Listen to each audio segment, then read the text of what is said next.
Generalmente escuchamos mensajes acerca de cualidades de Dios, ¿verdad?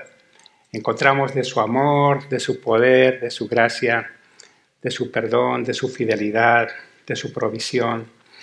Y salimos nosotros animados porque decimos, qué grande es nuestro Dios, qué lindo fue el mensaje. Pero el mensaje de hoy tiene que ver con Dios hablándonos a nosotros. Es como si Dios colocara un espejo frente a cada uno y Dios dice, esto es lo que yo demando de ti, esto es lo que yo quiero. Hoy vamos a hablar del oficio de diácono y realmente para muchos es un tema desconocido, así que hoy vamos a aprender acerca de esta tarea tan importante, de estas personas que son en realidad determinantes para la salud y el crecimiento de la iglesia. Y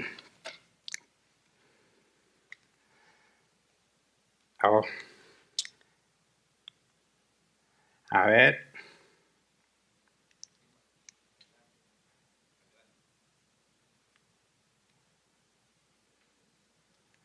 Ok, quiero ir al siguiente.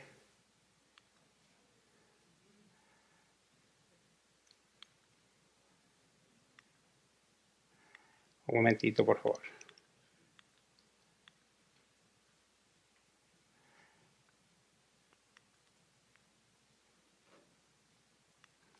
A ver si pueden manejarlo desde allá.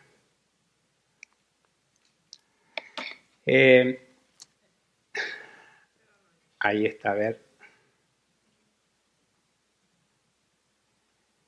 Sí. Ahí y lo van pasando uno a uno. Hoy vamos a ver dos conceptos del diaconado en el Nuevo Testamento. Y es interesante entender estos conceptos porque muchas veces tenemos nosotros la idea solamente del concepto general de diaconado en la Biblia, que es servir. Por ejemplo, el hecho de preparar el café, acomodar las sillas,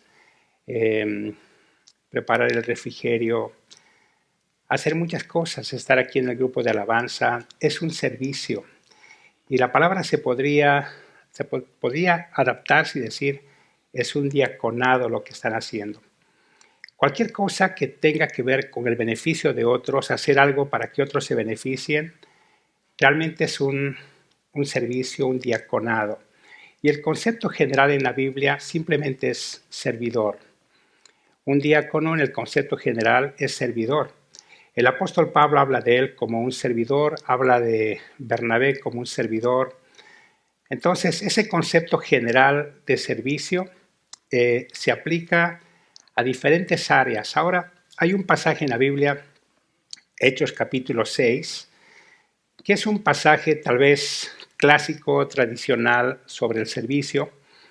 Y si quieren buscar en sus Biblias un momento, Hechos capítulo 6, junto conmigo. Ese no es el pasaje que vamos a estudiar, pero es muy importante en este tema. Hechos 6. Los versículos 1 al 7. Si ya lo tienen, vamos a leer. Dice, en aquellos días, como creciera el número de los discípulos, hubo murmuración de los griegos contra los hebreos, de que las viudas de aquellos eran desatendidas en la distribución diaria. Entonces los 12 convocaron a la multitud de los discípulos y dijeron, no es justo que nosotros dejemos la palabra de Dios para servir a las mesas. Buscad pues, hermanos, de entre vosotros a 7 varones de buen testimonio, llenos del Espíritu Santo y de sabiduría, a quienes encarguemos de este trabajo. Y nosotros persistiremos en la oración y en el ministerio de la palabra. Agradó la propuesta a toda la multitud y eligieron a Esteban, varón lleno de fe y del Espíritu Santo, a Felipe, a Proco, a Nicanor, a Timón, a Parmenas y a Nicolás, prosélito de Antioquía, a los cuales presentaron ante los apóstoles, quienes oraron y les impusieron las manos. Y crecía la palabra del Señor, y el número de los discípulos se multiplicaba grandemente en Jerusalén. También muchos de los sacerdotes obedecían a la fe.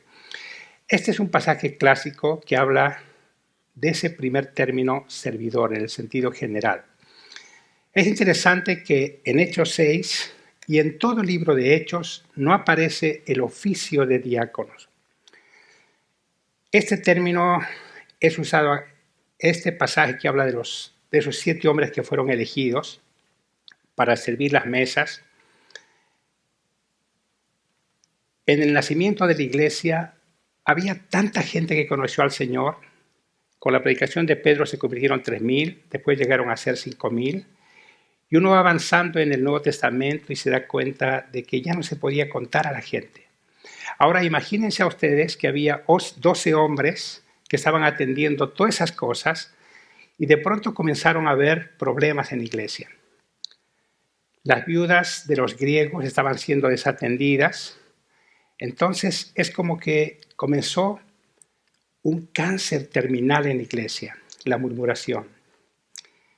Y el diablo quería, en los inicios de la iglesia, ya destruir la iglesia por medio de la murmuración. Dice ahí la Biblia, y comenzaron a murmurar, diciendo, ¿por qué atienden bien a las viudas de los judíos y no atienden bien a las viudas de los griegos? Entonces eligieron a 7 hombres. Y algo importante es que estos 7 hombres son griegos. Da el nombre de la lista de ellos y al final dice, y a Nicolás, prosélito de Antioquía. Nicolás era un griego también, o un hijo de griegos. La palabra prosélito quiere decir recién llegado. Entonces, un prosélito era alguien que dejaba sus creencias, aceptaba todo el judaísmo con sus leyes y todo, y se unía, y era un testimonio fuerte. Ahora, algo lindo, es como si aquí en nuestra iglesia dirían, los hondureños están siendo desatendidos. Entonces, ¿a quiénes elegiríamos sabiamente para atender a los hondureños? A otros hondureños, ¿verdad? Porque ellos sabrían que les gustan las baleadas, el pan semita y otras cosas. Entonces, eso pasó en la iglesia. Eligieron a 7 griegos para que atiendan bien y para acabar con la murmuración. Pero, ¿saben? La razón era no solamente atender las mesas. Había una razón mucho más grande y era que los 12 discípulos se dediquen a estudiar la palabra y a orar. Ahora, esto pasó más o menos del año 32 al 34 después de Cristo. Entonces, la iglesia no estaba organizada. Solamente había servidores, gente que surgía una necesidad y atendían esa necesidad. Pero esta carta de Hechos, el libro de los Hechos, fue escrito el año 64 después de Cristo, más o menos 30 años después de que pasó esto. Y en ese tiempo la iglesia ya estaba organizada, ya tenían diáconos, ya tenían ancianos, ya había pastores. Entonces, por eso hacer esa referencia. Entonces, en la iglesia siempre va a haber lugar para hacer el café, para mover estas sillas, para hacer cualquier servicio. Lo que hicieron varias de ustedes, de las hermanas acá, visitando a Lucila, a Maritrini, lo que hicieron visitando a Jorge, a otros que han estado enfermos, supliendo necesidades. Todo eso entra en esta categoría general de servicio. Pero el segundo término en la Biblia para servicio habla del oficio, de un oficio específico que es determinante en la iglesia. Fíjense, por favor, Filipenses 1:1, Filipenses capítulo 1, versículo 1. Dice así, Pablo y Timoteo, siervos de Jesucristo, a todos los santos en Cristo Jesús, que están en Filipos, con los obispos y diáconos. Ahí están escribiendo Pablo y Timoteo a los creyentes en la iglesia en Filipos, pero fíjense que dice con los obispos y diáconos. Ya la iglesia estaba organizada, ya tenían esos dos oficios en la iglesia, los pastores y los diáconos. Ahora, solamente 3 veces en el Nuevo Testamento se menciona la palabra diácono como un oficio específico.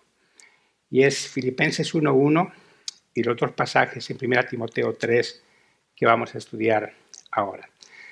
Pero quiero que lean ese concepto de diaconado que está con letras azules. Dice, los diáconos deberían ser una extensión de la mente, el corazón y la mano de los pastores.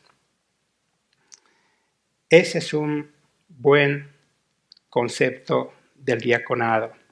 Los diáconos deberían ser una extensión de la mente, el corazón y las manos de los pastores. ¿Cuántos aquí creen que conocen el corazón de Kit, de Laura, de Chad, de Rachel? ¿Qué sería una extensión de su corazón? Una extensión de su mente, una extensión de sus manos. Sería seguir haciendo el 1 a 1, seguir comenzando grupos casa, seguir predicando el evangelio. Entonces, la iglesia va a ir creciendo y a medida que crezca la iglesia, no solamente se va a necesitar gente que sirva en forma general, se necesita gente que tome la responsabilidad, el oficio de ser un diácono. Podemos pasar a la siguiente, por favor, si alguien está. Muy bien. Vamos a ver los requisitos para el oficio de diácono y vamos a hablar de su carácter, su capacidad y su casa. Así que ese va a ser nuestro estudio hoy. Vamos a comenzar con su carácter. Pues, muy bien, su carácter, versículos 8 y 9. Estamos en 1 Timoteo 3, así que vamos al versículo 8 y 9.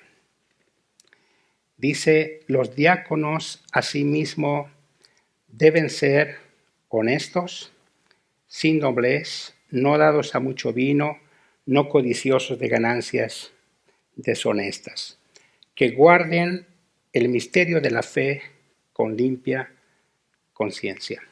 Vamos a ver eso. Y ahí están 5 cualidades del carácter. Si quieres después en tu casa marcar esa palabrita ser o sean, porque el diácono no es aquel que hace. El diácono primeramente tiene que ser lo que Dios quiere que sea. Y ahí están las cualidades. Dice que sea honesto, que su vida inspire respeto. La palabra más cercana cuando se escribió este pasaje en el idioma griego es la palabra serio, una persona seria, una persona que cuando piensas en él, lo admiras por cómo es, por cómo se conduce. Una persona que infunde respeto por la forma en la que trata a los demás. No es alguien honesto en el sentido de que no dice mentiras, sino es alguien que inspira a los demás, que su vida influye en los demás. Ahora, las personas que son ligeras, que hablan con doble sentido, las personas que no son serias en su hablar, serias en sus decisiones, pierden el privilegio de ser influyentes, de ser un referente, de que la gente de la iglesia los admire por cómo se conducen, por cómo hablan, por cómo tratan a los demás. Entonces, la primera cualidad es honesto, serio. Después dice sin doblez. Y la idea ahí es sin hipocresía. Una palabra tiene sincero, una persona sincera. Ahora, se refiere a esa palabra sin doblez, se refiere a la lengua más que todo al hablar. Es como decir, no tiene que tener 2 lenguas. No tiene que ser una persona que a alguien le dice una cosa y al otro le dice otra cosa. No tiene que ser alguien que es experto en manipular para sacar beneficio propio. No tiene que ser alguien que exagera las cosas. No tiene que ser alguien que dice cosas, que levanta chismes sin conocer lo que realmente está sucediendo. Una persona sin doblez Es una persona que no tiene que defenderse, no tiene que jurar para que la gente le crea. Es alguien que cuando dice algo, los demás dicen, si él lo dijo, es así. No tienes que preguntar, no tienes que investigar. Si él lo dijo, es así. Es una persona sin doblez. Pero hay otro requisito, no dado a mucho vino. Ahora esto es interesante porque más arriba en el texto, lo que aprendimos con el pastor Keith, dice que los pastores y los obispos no sean dados al vino. Y aquí dice que los diáconos sean dados al mucho vino. Y alguien dice, es mejor ser diácono. ¿Por qué? Porque el pastor no vino y el diácono no mucho vino. Entonces tenemos un poco más de licencia para tomar vino. Y saben, la idea acá es sobrio. En el contexto de lo que la gente entendía en ese tiempo, en el que fue escrito estas palabras, el agua no era potable. La gente siempre echaba un poco de vino al agua para poderla tomar y no enfermarse. Pablo le dice a Timoteo, tienes que tomar, en vez de agua, toma un poco de vino. Ahora, la gente que estaba ministrando a otros generalmente estaba en medio, llegando a casas de enfermos. Recuerden que en ese tiempo había muchísimas viudas, muchísimos huérfanos, había muchísima necesidad en las casas. Entonces era como que, no sé si estuviste en Argentina, pero en Argentina si vas a una casa, te ofrecen mate y puedes ir a una casa donde no hay tal vez pan, no hay comida. Pero vas a ver un poco, yo me acuerdo, un poco de carbón y una caldera, algo con agua caliente y el mate para tomar. Y en ese tiempo el vino era así. Si leen la parábola del buen samaritano, el hombre le curó la herida con aceite y vino. Entonces el vino del que está hablando aquí no es un vino con grado alcohólico, no es un vino que te emborrachaba. Ahora sí, ese vino también embriagaba si tomabas mucho. Entonces, la idea acá, hermanos, es no alguien apegado al vino. No alguien que prefiere el vino. Y en el contexto histórico, la gente que se dedicaba al vino, que su vida estaba asociada, pegada al vino, era una persona que simplemente no tomaba buenas decisiones porque su entendimiento era nublado. Era una persona que tenía mala reputación por las cosas que hablaba. Y podemos cambiar la palabra vino acá por otras palabras que son un problema en este tiempo. No apegado a la pornografía, no apegado, vamos a hablar de otras cosas, pero a otras cosas que en este tiempo afectan la reputación de la persona, que manchan tu conciencia y te hacen sentir culpable. Pero esa es la idea de un hombre no pegado al vino. Y llega un momento en la vida en que uno entiende de que el Señor nos ha amado tanto, no solamente al morir en la cruz, pero nos ama y nos sostiene de tal manera que el amor de Dios nos constriñe al punto de decir, realmente no tengo ningún justificativo para defender por qué tomo vino, por qué voy allá. No, o sea, vamos a ver más adelante en las cualidades, pero el amor a las almas y al Señor anula toda justificación que el hombre pueda pensar que es racional. Pero después dice, no codicioso de ganancias deshonestas. Ahora, ahí dice satisfecho. No es solamente cómo ese hombre va a manejar los fondos de la iglesia, es cómo ese hombre maneja su negocio, sus empleados, su empresa, cómo es la economía en su casa, cómo maneja su chequera, en qué invierte su dinero. Entonces, el codicioso de ganancias deshonestas, si lo hace en su casa, un día que hay oportunidad lo va a hacer en la iglesia y en cualquier situación donde esté. Muchas veces las iglesias cuando crecen tienen que administrar no solamente dinero, pero bienes que vienen para otras personas. Es común que si hay un desastre en un pueblo y la gente perdió sus casas y entonces la alcaldía, el municipio dice, buscaremos las iglesias evangélicas y que sean centros de donación. Ahí mandan comida, mandan ropa, mandan carpas, mandan tiendas, mandan alimentos. Y si los diáconos son gente codiciosa de ganancias deshonestas, no van a administrar bien. Tal vez van a escoger lo mejor para ellos, para sus casas. Entonces, la idea de no codicioso de ganancias satisfechas es de alguien, ganancias deshonestas es de alguien satisfecho con lo que tiene, satisfecho con lo que Dios le da. Y después dice que guarde el misterio de la fe con limpia conciencia. Ahora, también la palabra que llama la atención ahí es la palabra misterio. Porque en nuestra mente misterio es algo oscuro, algo escondido, algo que nadie quiera que sepa. Pero en la Biblia un misterio es una verdad que estaba oculta y que está siendo revelada. Solamente para mencionar, porque no es el tema de ese estudio, hay 5 misterios en el Nuevo Testamento.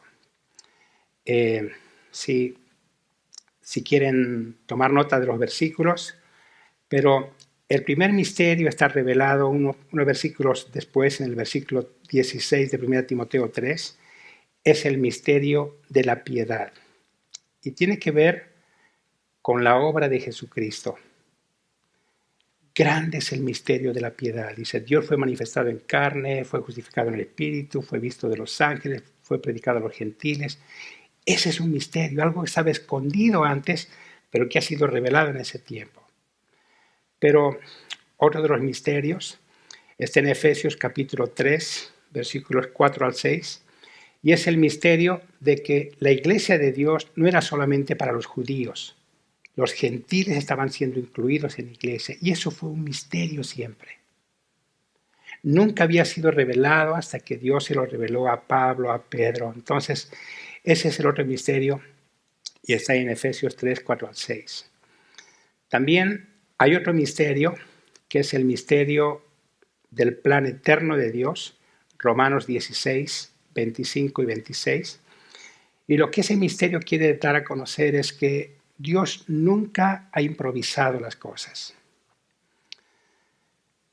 El hecho de que Jesucristo muere en la cruz no ha sido una improvisación. Dios ha destinado al Cordero desde antes de la fundación del mundo. Dios ha pensado en nosotros, en la iglesia, desde antes de la fundación del mundo. Dios tiene un plan. Y ese era un misterio que los profetas no podían entender en su tiempo. Pero después fue revelado. Después, otro de los misterios es el misterio de la unión de Cristo y la iglesia. Efesios 5, 32. El hecho de que nosotros seamos la esposa, la novia de Cristo. Es increíble. Es increíble saber que un día vamos a ser presentados en la boda del Cordero como la esposa de Jesucristo. Y el otro misterio es el misterio del reino de los cielos en Mateo 13, que habla de la iglesia. Ahora, como les dije, no es una improvisación. Ese misterio estaba escondido en el Antiguo Testamento, pero ha sido revelado. Entonces, cuando dice que el diácono debe ser alguien que guarde el misterio de la fe, es alguien que conoce la doctrina. Alguien que puede defender por la Biblia que Jesucristo es Dios. Alguien que puede defender por la Biblia las doctrinas más importantes. No es alguien que conoció algo y piensa que ya no necesita conocer, no necesita estudiar. Es alguien que tiene la convicción de las cosas en la Biblia y tiene una limpia conciencia. Y la palabra ahí es santo. Santo. Un hombre que su vida respalda lo que predica. Entonces, ese es el carácter del oficio de diaconado, de un diácono. Serio, sincero, sobrio, satisfecho y santo. Pero vamos a ver ahora su capacidad. Versículo 10, si quieren ver en sus Biblias. 1 Timoteo 3:10. Dice, y estos también sean sometidos a prueba primero y entonces ejerzan el diaconado si son irreprensibles. Una vida sostenida por su carácter. Los diáconos eran puestos a prueba. No dice la Biblia por cuánto tiempo, 3 meses, 6 meses, pero un tiempo en que la gente los observaba. Ellos podían tomar decisiones, veían cómo era su vida, su honestidad, todas esas cosas que hemos visto antes. Una vida sostenida por su carácter. Que sean sometidos a prueba primero. Ahora esa evaluación no era una evaluación con misericordia. No era, ya vas a ver que yo le voy a encontrar algo. No, era, ojalá que no le encontremos nada. Esta persona es tan íntegra. No es perfecta, pero su amor a Dios, su amor a las personas, su servicio desinteresado, realmente resalta. Me encantaría que esta persona sea un diácono de la iglesia. Tal vez todavía le falta crecer, pero está tomando clases, está estudiando, está leyendo su Biblia, está memorizando, esta persona es un buen candidato y entonces eran probados. Y después dice, si son irreprensibles, que ejerzan el diaconado, una vida sin señalamientos o censuras. La palabra irreprensible es una persona sin ningún punto de agarre. Es como un vaso que no tiene la oreja, la manija para agarrar. Que nadie diga, sí, pero mira, ¿te has visto cómo trata a su esposa? ¿Y has visto cómo invierte su dinero? ¿Y sabes a cuánta gente le debe? No, alguien que no tenga manija, que nadie pueda agarrarlo, que sean irreprensibles. No quiere decir perfecto, pero alguien que en su carácter nunca va a ser motivo de deshonrar el nombre de Cristo. Ahora quiero que vean el versículo 11. No está ahí ahí en la pantalla, pero quiero que lo leamos. Dice, las mujeres asimismo sean honestas, no calumniadoras, sino sobrias, fieles en todo. ¿A qué mujeres se refiere esto?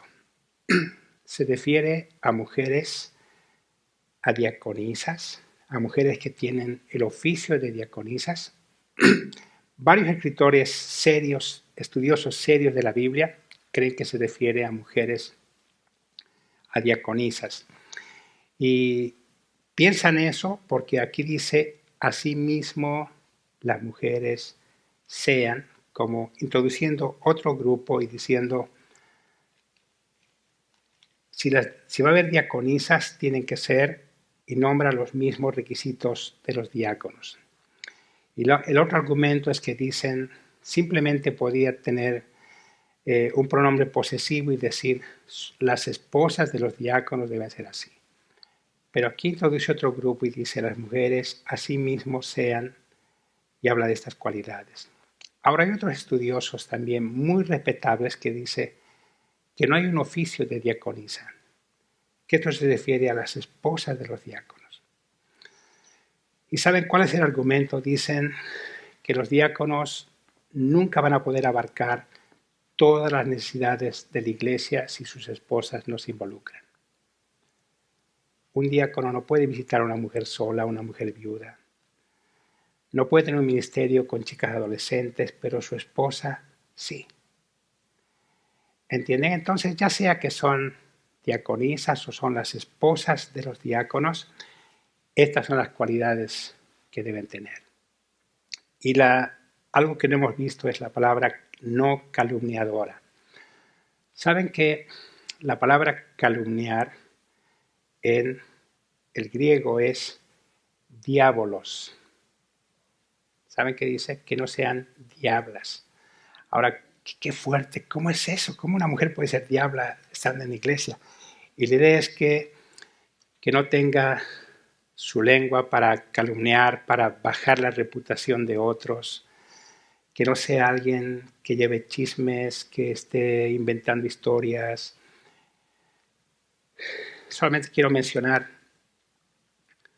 no lo vamos a leer ahora, pero Proverbios 6 habla de algunas cosas que Dios odia, pero la última cosa dice que Dios la aborrece. Es una forma literaria hebrea. En el hebreo, si vos querías decir, yo odio o no me gusta tales cosas, y decías, no me gusta el picante, no me gusta el agua con gas, no me gusta esto, no me gusta esto, pero odio. Y la idea es, me da asco esta cosa. Y Dios dice que odia los ojos altivos, el corazón engañoso, la lengua mentirosa, y nombra 6 cosas. ¿Y saben cuál es la séptima? Pero Dios aborrece el que siembra discordia entre hermanos. ¿Qué es sembrar discordia? Es separar corazones. La persona que con su lengua, que con sus comentarios separa los corazones de la gente. Dios dice, no lo puedo soportar. Entonces, una de las cualidades para las mujeres es que no sean calumniadoras. Que con su lengua, con sus palabras, con sus comentarios, no destruyen la reputación de otros. Y vamos a ver, en último lugar, su casa. Su casa. Ahora podemos decir que esta es la prueba de fuego para los diáconos, porque la alegría del esposo, de la esposa, de un diácono o de un hombre, la pasión de los hijos por admirar lo que su padre es, de amar lo que su padre hace, de soñar con un día hacer algo por Dios.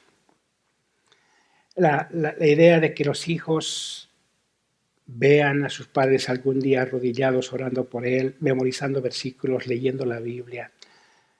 La idea de esos hijos que respetan a su padre es la prueba de fuego para un diácono, para una persona que va a tomar el oficio de diácono en una iglesia. Ahí dice una familia segura por el amor y dirección del hombre como esposo y padre. Porque uno puede ser un ejemplo en la iglesia y ser un servidor en la iglesia y ser un ogro en la casa y no amar a su esposa. ¿Saben, hermanos? Hay muchísimos jóvenes que se apartan de Dios en su adolescencia o en su juventud porque rechazan la conducta de sus padres. Han visto tal hipocresía de los padres dentro de la iglesia y tener una doble vida, otra doble conducta fuera de sus casas, que los hijos dicen, prefiero no ir más a la iglesia y prefiero no ser como mi padre y prefiero. Entonces, esa es la prueba de fuego. Una esposa segura porque sé que me ama, porque sé que es fiel, porque sé que no está viendo otras mujeres y no está pensando en otras cosas y no está metido en cosas oscuras.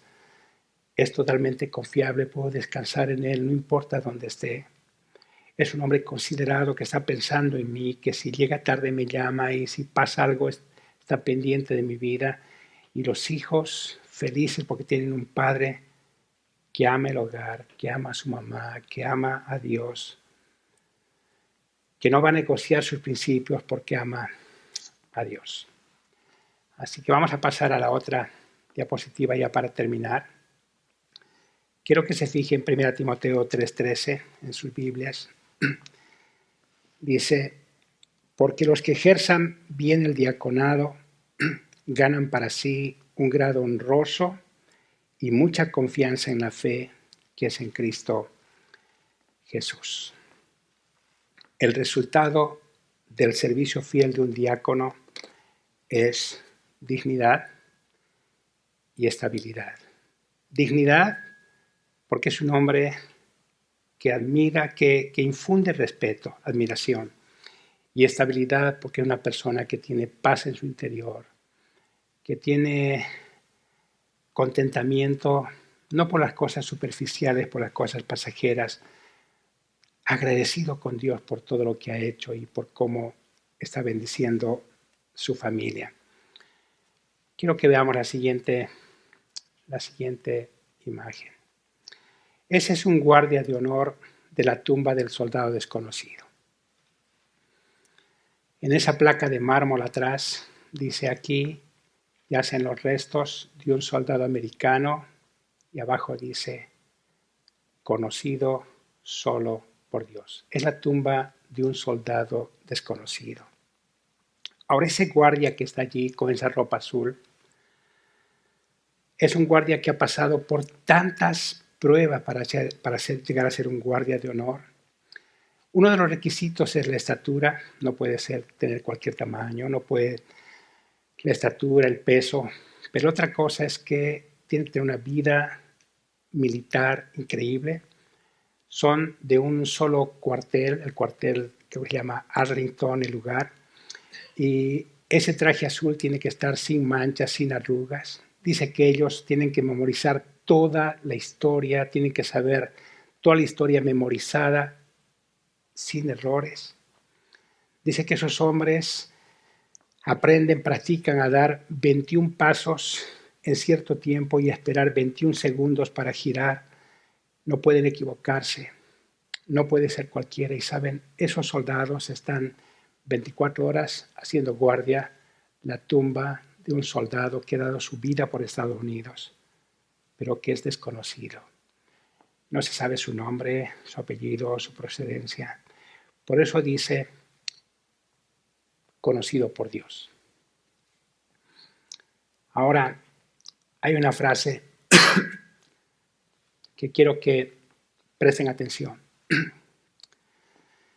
El honor del soldado caído se refleja en la excelencia del guardia vivo. El honor del soldado caído se refleja en la excelencia del centinela, del guardia vivo. Ahora, hemos estudiado los requisitos de los diáconos. Si el mundo exige tal nivel de perfección para guardar una tumba de alguien que ha muerto, ¿no creen que los estándares de Dios para servirle, para tener el oficio de diácono, tienen que ser anhelados por nosotros?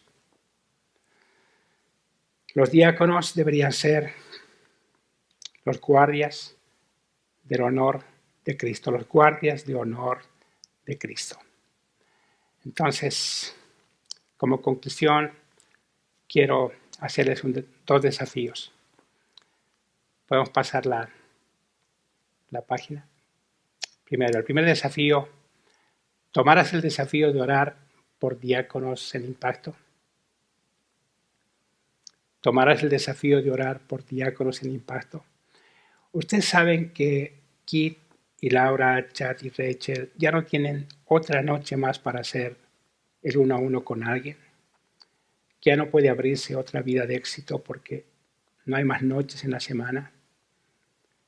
Entonces, la iglesia está creciendo y hace falta gente que diga, no solamente yo voy a orar. La segunda pregunta dice, ¿tomarás el desafío de ser la respuesta a esa oración?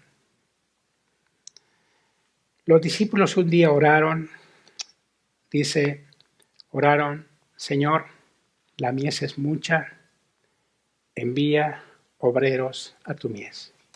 Y saben que después de hacer esa oración, ellos fueron la respuesta.